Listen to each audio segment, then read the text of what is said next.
This is a special report from Daily Armenia, ＳիվիլNeթ's daily news digest. Here's what you need to know about the Azerbaijani President Ilham Aliyev's explosive interview yesterday, during which he made overt threats against the Armenian state. We are neighbors with the fascist state, and the threat of fascism is not going away. Therefore, fascism must be destroyed. Either the Armenian leadership will destroy it, or we will. We have no other choice, Aliyev told local media. Aliyev demanded that Armenia immediately stop rebuilding its military, adding that any countries that have defense contracts with Armenia, most notably France and India, must cancel them and that all weapons must be returned. He also demanded Armenia open a corridor through its southern Sunik province to connect Azerbaijan with its Yerevan exclave, complaining that there should be no geographical barrier between Azerbaijan and Turkey, and that it is unfair to deny a direct link to Yerevan. Aliyev warned that Armenia should not upset the leading military power in the South Caucasus by refusing to comply with these demands. Aliyev also spoke about last year's border demarcation agreement with Yerevan that saw Armenia pull its troops from 4 abandoned villages on the Azerbaijani side of the border, while Baku withdrew from a smaller area within Armenian territory, and the two countries set up boundary markers separating Armenia's Tavush region from Azerbaijan's Gazakh district. The deal was presented as a stepping stone to a broader border demarcation process and a path to peace, earning praise from governments and diplomats worldwide for fostering cooperation.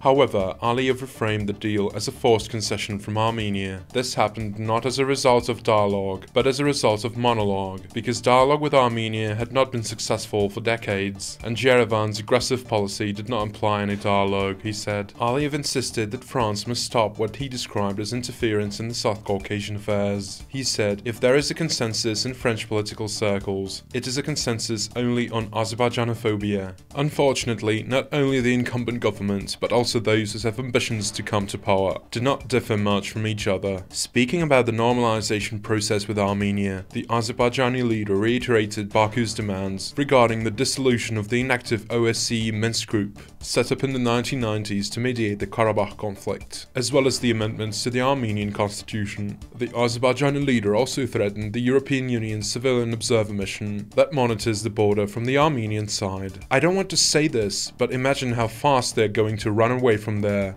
should someone sneeze on Azerbaijani territory, and we're itching to do something, he said, adding that the mission must leave, and mentioning its recent shameful meeting with the president of a European country, referring to Polish President Andrzej Duda's visit to the Armenia-Azerbaijan border that he paid in November. In conclusion, Aliyev pointed to the upcoming Trump administration as part of global changes that does not favor Armenia, arguing that now the power factor is at the forefront, and no one should forget this. In response, Armenian Prime Minister Nikol Pashinyan stated, perhaps Baku is attempting to form legitimacy for escalation in the region. Aggressive statements are being made, with expectation that aggressive responses will be made by Yerevan, which would enable Baku to make more aggressive statements, pairing this with distribution of false statements about ceasefire violations by the Armenian army, in order to develop a justification for new escalation in the region. However, Pashinyan said Armenia will not go along with it, and remains committed to the peace agenda and using the language of dialogue instead. Please stay with ＳivilNet as this story continues to develop.